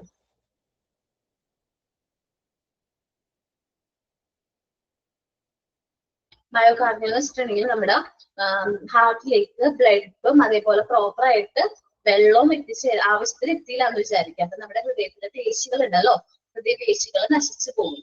അങ്ങനെ വരുന്നതിനെയാണ് നമ്മൾ മയോകാർഡിയൽ ഇൻഫെക്ഷൻ എന്ന് പറയുന്നത് കേട്ടോ. എഴുതി വെച്ചു എല്ലാവരും ഓരോന്ന് കേട്ടോ. ഇൻഫെക്ഷൻ ആണെന്ന് തോന്നുന്നത്, ഇതിൽ എഴുതിയിരിക്കുന്നത് സ്പെല്ലിംഗ് മിസ്റ്റേക്ക് ആണ്. ഇൻഫെക്ഷൻ ആണ് എന്തെങ്കിലുമൊക്കെ അങ്ങനെ കിടക്കണേ കേട്ടോ. ഒന്ന് സെർച്ച് നോക്കാം കേട്ടോ, ഒന്ന് റെഫർ ചെയ്ത് നോക്കാം, ഇവിടുത്തെ ബുക്കിലൊന്ന് നോക്കാം കേട്ടോ. കാരണം മയോകാർഡിയൽ ഇൻഫെക്ഷൻ ആണ്, നോക്കട്ടെ കേട്ടോ. ഇൻഫെക്ഷൻ ആണോ നോക്കിയിട്ട് ഞാൻ പറയാം, ടെസ്റ്റ് നോക്കട്ടെ കേട്ടോ.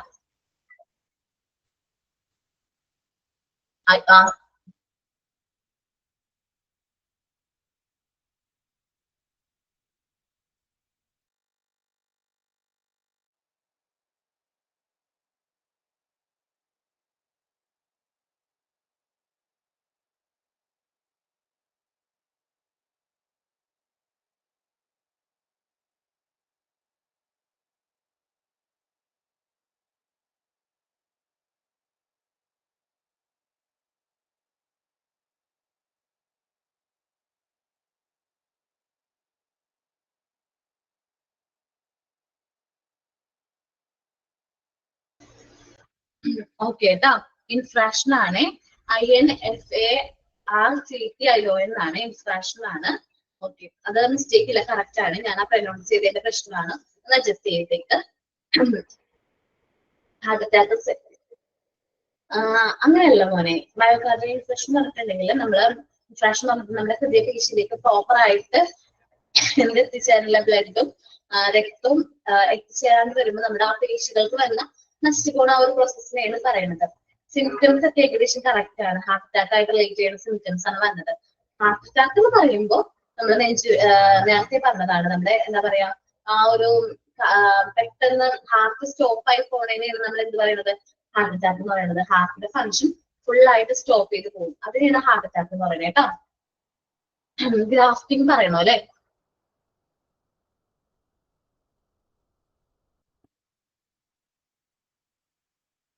ഗ്രാഫ്റ്റ് എന്ന് വെച്ചിട്ടുണ്ടെങ്കിൽ ഗ്രാഫ്റ്റിംഗ് ആണോ? നമ്മള് ബൈപ്പാസ് സർജറിയിൽ തന്നെയാണ് കോർണറി ആർട്ടറി ബൈപ്പാസ് ഗ്രാഫ്റ്റിംഗ് എന്ന് പറയുന്നത് കേട്ടോ. ഹൃദയത്തിലേക്കുള്ള ധമനിയുടെ ബ്ലോക്ക് മാറ്റം ചെയ്ത് പുനഃസ്ഥാപിക്കുന്ന ശസ്ത്രക്രിയനെയാണ് ഗ്രാഫ്റ്റിംഗ് എന്ന് പറയുന്നത്. വേറെ ഒന്നുമില്ല. Grafting, coronary artery bypass grafting എന്നുള്ള ഫുൾ മീനിങ് ആണ്, ഫുൾ വേർഡ് ആണ് കേട്ടോ. ഗ്രാഫ്റ്റിംഗ് മാത്രമല്ല കേട്ടോ.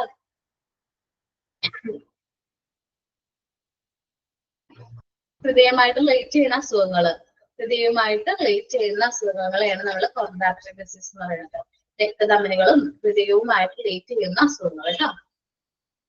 എല്ലാവരും ഒന്ന് നോക്കി, വേറെ ഡൗട്ട് എന്തെങ്കിലും കിടന്ന. കാർഡിയോവാസ്കുലർ എന്ന് വെച്ചിട്ടുണ്ടെങ്കിൽ മീനിങ് നമ്മ അങ്ങനെ മീനിങ് എന്നല്ല, അതൊരു സർജറിയാണ്. നമ്മുടെ ഹൃദയമായിട്ട് റിലേറ്റ് ചെയ്യുന്ന ഒരു സർജറിനെയാണ് നമ്മൾ എന്ത് പറയുന്നത്, കാർഡിയോവാസ്കുലർ സർജറി എന്ന് പറയുന്നത്. അപ്പം സാധാരണയായിട്ട് നമ്മുടെ എന്താ പറയാ, കാർഡിയാക് സർജറിനെയും അതേപോലെ ഹാർട്ട് സർജറിനെയും എന്ത് പറയാറുണ്ട്, കാർഡിയോവാസ്കുലർ സർജറിയും തന്നെയാണ് പറയാറ്. അപ്പോ വെച്ചിട്ടുണ്ടെങ്കിൽ നമ്മുടെ സർജിക്കൽ ട്രീറ്റ്മെന്റ് പ്രൊസീജിയർ ആണ്. നമ്മുടെ ഹാർട്ടിനോ അല്ലെങ്കിൽ ബ്ലഡ് വെസൽസിനോ എന്തെങ്കിലും, നമ്മൾ ബ്ലഡ് ക്യാരി ചെയ്യുന്ന ബ്ലഡ് വെസൽസിനോ എന്തെങ്കിലും എവിടെയെങ്കിലും തടസ്സങ്ങളോ തകരാറുകളോ സംഭവിക്കുമ്പോഴാണ് നമ്മൾ കാർഡിയോവാസ്കുലർ സർജറി ഓപ്റ്റ് ചെയ്യാറ്, ഓർ ബൈപ്പാസ് സർജറി എടുക്കാറ്. പേസ് മേക്കർ എന്ന് വെച്ചിട്ടുണ്ടെങ്കിൽ നമ്മുടെ ഹൃദയമിടിപ്പ് സാധാരണഗതിയിൽ നിന്ന് താഴ്ന്നു പോകുന്ന സിറ്റുവേഷനിൽ ഹൃദയത്തിലേക്ക് നമ്മൾ ഇലക്ട്രിക്കൽ ആയിട്ടുള്ള തരംഗങ്ങൾ അയച്ച് നമ്മുടെ ഹൃദയമിടിപ്പ് നിലനിർത്തും. അതിന് വേണ്ടിയിട്ട് നമ്മൾ ഇൻസ്റ്റാൾ ചെയ്യുന്ന ഏറ്റവും ചെറിയൊരു ഉപകരണമാണ് പേസ് മേക്കർ എന്ന് പറഞ്ഞാൽ 25 to 35 ഗ്രാമൊക്കെ അതിനുള്ളൂ. അത് സാധാരണ നമ്മുടെ ഹൃദയം നോർമലായിട്ട് വർക്ക് ചെയ്യണമെങ്കിൽ അതൊന്നും ചെയ്യുക, ഹൃദയമെടുത്ത് താങ്ങാൻ മാത്രമേ നമ്മൾ ഇലക്ട്രിക്കൽ ആയിട്ടുള്ള തരംഗങ്ങൾ അയച്ച് നമ്മുടെ ഹാർട്ടിനെ സാധാരണ രീതിയിലേക്ക് എത്തിക്കുള്ളൂ.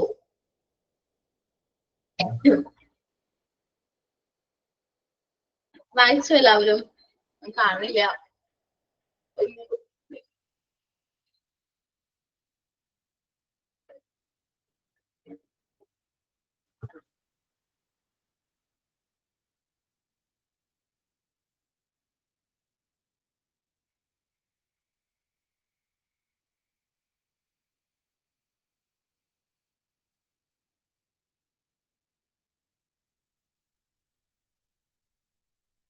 അതൊരു അസുഖമല്ല. ആ വേർഡ് മീനിങ് പോയി നോക്കിയിരുന്നത് നിങ്ങള്, അതൊരു അസുഖമാണ് എന്ന് വെച്ചിട്ടുണ്ടെങ്കിൽ. കാർഡിയോവാസ്കുലർ ഇൻഫ്രാക്ഷൻ എന്ന് പറഞ്ഞിട്ടുണ്ടെങ്കിൽ നമ്മുടെ ഹൃദയത്തിലേക്ക് ഉള്ള രക്തത്തിന്റെയും വെള്ളത്തിന്റെയും ആവശ്യത്തിന് അത് കിട്ടണില്ല. പ്രോപ്പർ ആയിട്ട് നമുക്ക് അത് എന്ത് ചെയ്തിട്ടുള്ള ഹൃദയപേശികളിലേക്ക് ആവശ്യത്തിന് രക്തവും വെള്ളവും എത്തിച്ചേരാൻ പറ്റാത്തൊരവസ്ഥ, ആ ഒരു ഹൃദയപേശികൾ അത് വഴി എന്ത് ചെയ്തു പോകും, നശിച്ചു പോകും. ആ ഒരു അവസ്ഥനെയാണ് അത് പറയുന്നത് കേട്ടോ. നമ്മൾ ആ ഒരു വേർഡ് മീനിങ് അടിച്ച് മീനിങ് എന്ന് പറഞ്ഞ് പോയി കഴിഞ്ഞാൽ നമുക്ക് അത് കിട്ടണമെന്നില്ല. ഓക്കെ, നെക്സ്റ്റ് ഡിപ്പാർട്ട്മെന്റ് എടുത്തോട്ടെ, അല്ലെങ്കിൽ ക്വസ്റ്റ്യൻസ് ഡിസ്കസ് ചെയ്യണോ? ഇത് ഇത്രയും ഡിപ്പാർട്ട്മെന്റ് മതിയാ? നെക്സ്റ്റ് ഡിപ്പാർട്ട്മെന്റ് എടുക്കാല്ലേ? ഓക്കെ, നെക്സ്റ്റ് ഡിപ്പാർട്ട്മെന്റ് ആണ് അനസ്തേഷ്യ. ക്വസ്റ്റ്യൻ ആൻസേഴ്സ് മതി. എനിക്ക് തോന്നുന്നു ക്വസ്റ്റ്യൻ ആൻസേഴ്സ് വരുമ്പോഴേക്കും ടൈം കുറയും. ഓക്കെ, ഞാൻ നെക്സ്റ്റ് ക്ലാസ്സിൽ നെക്സ്റ്റ് ഡിപ്പാർട്ട്മെന്റ് എടുക്കാം. ഓക്കെ, 3 ഡിപ്പാർട്ട്മെന്റ് ഉണ്ട്. അതിൽ ഇവിടെയും കുറച്ച് ക്വസ്റ്റ്യൻസ് ഒക്കെ റിലേറ്റ് ചെയ്യുന്നുണ്ട്. നമുക്കൊന്ന് ക്വസ്റ്റ്യൻസ് ഒന്ന് ഡിസ്കസ് ചെയ്ത് നോക്കാം കേട്ടോ. നമ്മൾ ലാസ്റ്റ് ചാപ്റ്ററിൽ പറഞ്ഞിട്ടുണ്ടായിരുന്നു, hospital department are classified into dash. Into എത്രയായിട്ടാണ് ഹോസ്പിറ്റൽ ഡിപ്പാർട്ട്മെന്റ്സിനെ ക്ലാസിഫൈ ചെയ്തിരിക്കുന്നത്? 3. അപ്പോ വിച്ച് ആർ ദേ എന്നാണ് ചോദിക്കുന്നത്. Which are the hospital department, ഏതൊക്കെയാണ് പേരുകൾ പറയും, നമ്പേഴ്സ് മാത്രമല്ല പേരുകളും പറയണം.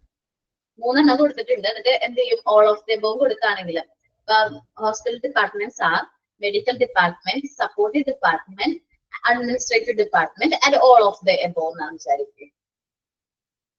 ഓൾ ഓഫ് ദി അബോവ് ആണ് നമ്മൾ ഓപ്ഷൻ ആയിട്ട് കൊടുക്കേണ്ടത്. ഓക്കെ, ഞാൻ ചോദിക്കാൻ പോകുന്നത് ഓഡ് വൺ ഔട്ട് ആണ് കേട്ടോ. Odd one out, odd one out ആണ്. Cardiology, rheumatology, ENT, ICU. Cardiology, rheumatology, ENT, ICU. ICU എന്തുകൊണ്ടാണ് ICU വരാൻ കാരണം? എന്തുകൊണ്ടാണ് ICU വരാൻ കാരണം? ഇൻ പേഷ്യന്റ് സർവീസ് ആണ് ICU. ഓക്കെ, ENT യുടെ full form ENT stands for ENT stands for ENT that stands for. Okay. The dermatology is the department that deals with the diseases related to dash. Dermatology is a department that deals with the diseases related to dash. Okay, correct. Cardiology is a department that deals with the diseases related to dash. Options under A, heart, B, blood circulation, C, A and B, D, none of this. C and heart and blood circulation. Geriatrics is okay. And geriatrics is the treatment relating to dash peoples. Dash peoples. But children's and old age and women's and okay. Old age and obstetrics. Obstetrics is a department that deals with the treatment with the dash. First A option, newborn babies. B, newborn mothers. C, newborn babies and mothers. Okay. Oncology is a department. Oncology department deals with the dash disease. Oncology department deals with the dash disease. Ophthalmology deals with the dash eye. Okay. Next questions. Simple. Next department. The dash department. In dash department, people comes to the hospital only for consultation and not for admission. Okay, outpatient department.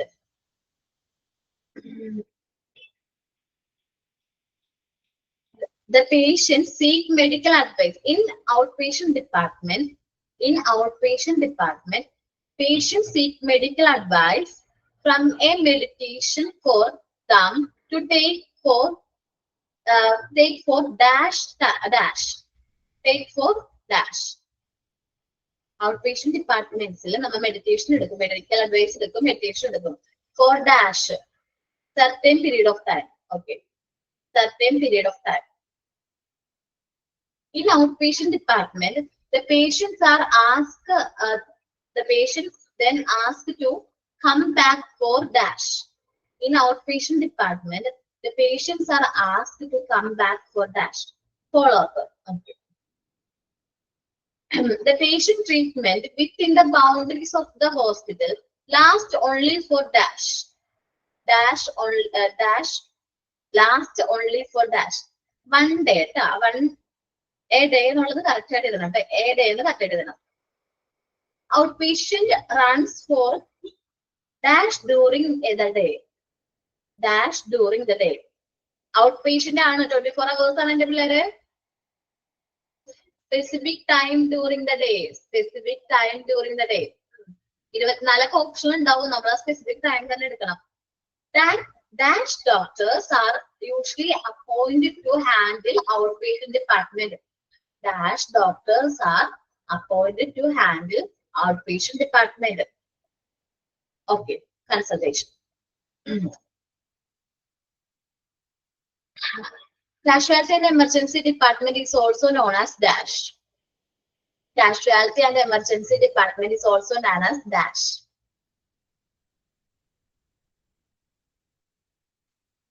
Accident and emergency department.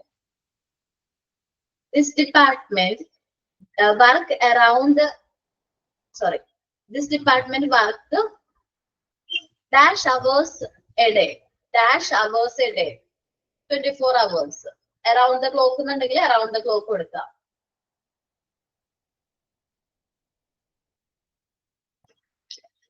Dash department assign indicated with the problems of human heart and circulation.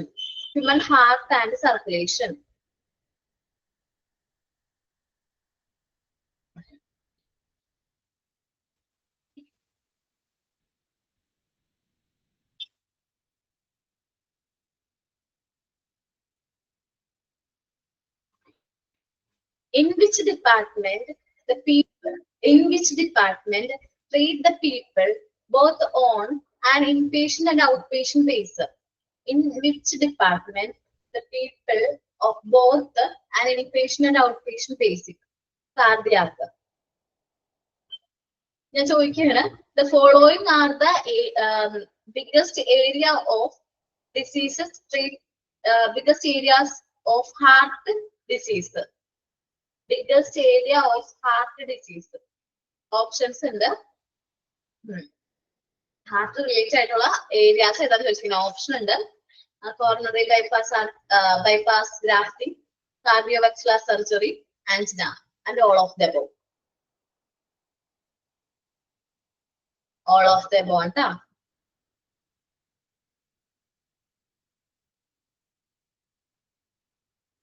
Okay. കഴിഞ്ഞ ഈ class start ചെയ്തപ്പോ ഈ class start ചെയ്ത സമയത്ത് ആരോ CSST full form ചോദിക്കണത് പോലെ എനിക്ക് തോന്നിട്ടാ. അപ്പൊ CSST ഫുൾ ഫോം എന്താന്ന് വെച്ചിട്ടുണ്ടെങ്കിൽ സെൻട്രൽ സ്റ്റെറിലൈറ്റ് സപ്ലൈ ഡിപ്പാർട്ട്മെന്റ് ആണ് ട്ടാ.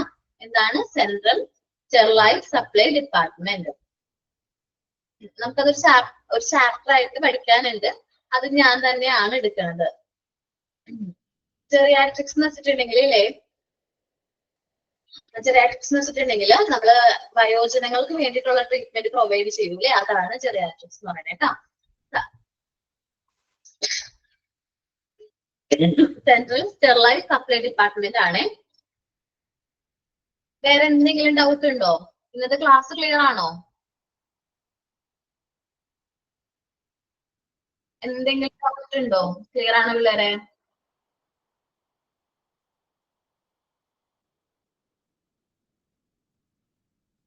ഓക്കെ. റിമറ്റോളജി എന്ന് വെച്ചിട്ടുണ്ടെങ്കിൽ സ്കിന്നായിട്ട് റിലേറ്റ് ചെയ്യുന്ന അസുഖങ്ങൾക്കുള്ള ട്രീറ്റ്മെന്റ് കേട്ടോ. ഒന്ന് വായിച്ചു നോക്കാം നന്നായിട്ട്, എന്നിട്ട് എക്സാമിന് പ്രിപ്പയർ ചെയ്ത് അറ്റൻഡ് ചെയ്യാം കേട്ടോ. ഓക്കെ.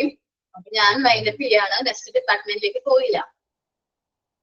അത് കുഞ്ഞു കുട്ടികളുണ്ടാവില്ലേ, ജനിച്ച ഉടനെ നവജാത ശിശുക്കൾക്ക് ഹാർട്ട് ഡിഫക്റ്റ് ഉണ്ടാവുന്നുണ്ട്. അങ്ങനത്തെ ഡിഫക്ട്സിനെയാണ് നമ്മളത് പറയണേ കേട്ടോ.